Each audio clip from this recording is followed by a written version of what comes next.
terasanana kitab Atanapi Risalah Qatrul Gois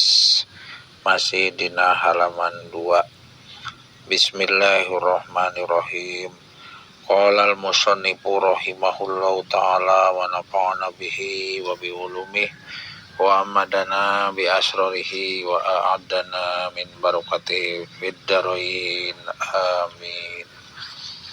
Bismillahirrahmanirrahim. Bismillahi ngawitan abdi ngaos kana ieu risalah atanapi kana ieu kitab anu dinamian kitab Qatrul Gois anu teu aya sanes upami telepat Qatrul Gois teh hartosna kecelakna Cihujan. Bari ngalap barokah ku atanapi kalawan nyebat jenengan Allah, atanapi bari nada pitulung ku atanapi kalawan nyebat zat Allah, sifatna Allah ar-Rahmani anu maparinan atanapi nu masihan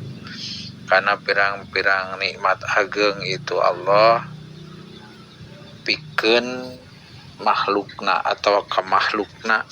buktosna ka hamba-hambana di dunia sareng di akhirat. Sareng deui sifatna Allah Ar-Rahimi tur anu maparinan kana pirang-pirang nikmat alit itu Allah ka jalma mukmin di akhirat wungkul atawa ka jalmi mukmin wungkul di akhirat.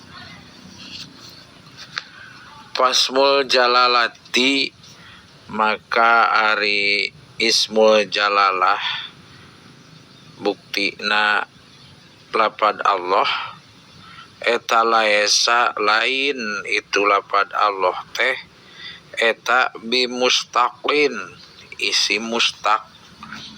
wala jeung lain itu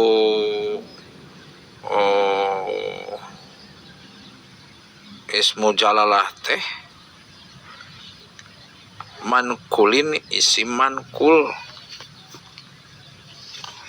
wa al jeung ari alif lam bihi anu aya dina lapad Allah eta zaidatun alif lam panambah lazimatun anu lazim la li ta'rifi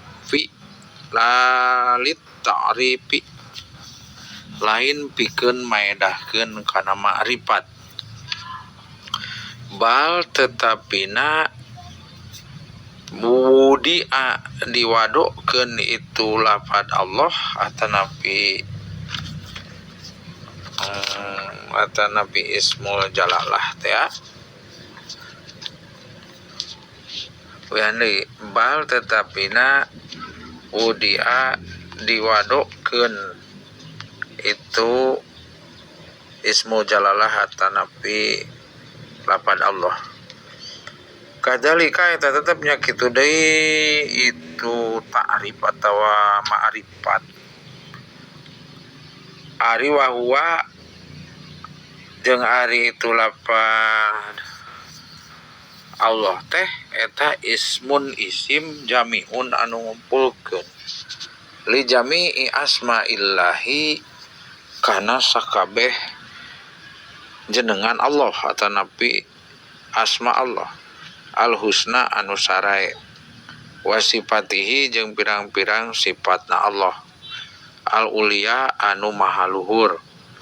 war-rahmanu jeung ari lapad ar-rahman war-rahmanu jeung ari lapad ar-rahmanu eta kasirur rahmati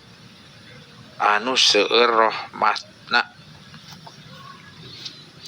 bin ni'amil adimati bin ni'ami ku pirang-pirang nikmat atau kalawan pirang-pirang nikmat al adimati anu age warrohimu jeung ari lapad ar-rahimu eta kasirur rahmati anu seueur rahmatna bin ni'ami kalawan atau ku pirang-pirang nikmat as-shogiroti anu leutik watasis maksud tasmiyati jeung ari nangtukeun ngangaranan bihadihil asma'i ku atau kalawan ieu pirang-pirang jenengan eta liya'lama supaya yen nyaho saha al-arifu jalma anu uninga, jalma anu arif nu ma'rifat annal mustahiqo kana saenya-enyana ari anu ngahak annal mustahiqo kana saenya-enyana ari anu ngahak bi ayyusta'ana kana yen anu dipenta pitulung naon bihi kalawan mustahik eta fi jami'il umuri dina sakabeh pirang-pirang urusan atau dina sakabeh pirang-pirang perkara. Huwa ari itu mustahik anu ngahak teh eta al ma'budu dat anu wajib diibadahan al haqiqiyu anu hakiki mu'ti anu maparinan mu'tin ni'ami anu maparinan kana pirang-pirang nikmat kuliha tegesna sakabehna ni'am sakabehna nikmat jaliliha anu gede na itu ni'am anu gede-gede na itu nikmat wa haqiriha jeung anu leutik na itu nikmat wallahu alam bisawab.